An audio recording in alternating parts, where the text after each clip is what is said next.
আপনারা দেখছেন নগর টিভি। নবীনগরে মঙ্গলরাজা টমেটোর বাম্পার ফলন, মাঠে হাসি, বাজারে স্বস্তি।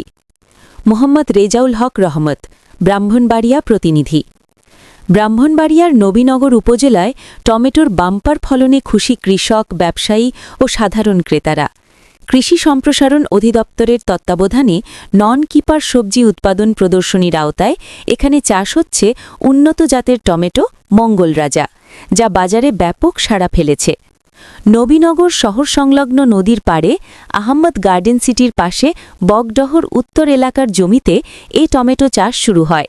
স্থানীয় কৃষক রাজিবুল হাসানের উদ্যোগে গড়ে উঠেছে একটি সফল সবজি ক্ষেত, যেখানে টমেটোর পাশাপাশি তরমুজ, বেগুন, শসা, লাউসহ বিভিন্ন ধরনের সবজি উৎপাদন হচ্ছে।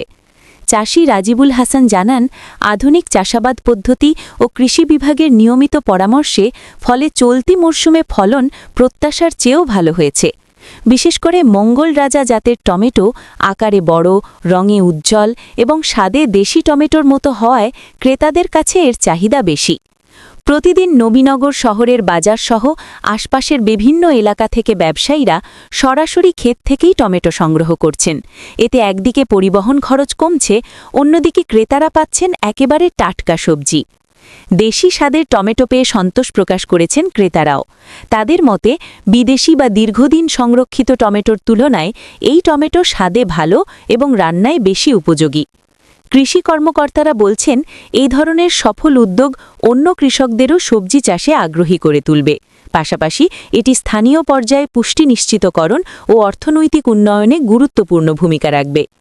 নবীনগরে এমন বাম্পার সবজি উৎপাদন নিঃসন্দেহে কৃষিতে সম্ভাবনার একটি আশাব্যঞ্জক দৃষ্টান্ত। নগর টিভির সাথে থাকার জন্য আপনাদের সকলকে ধন্যবাদ। দ্রুত নিউজ পেতে নগর টিভির সাথেই থাকুন। আসসালামু আলাইকুম।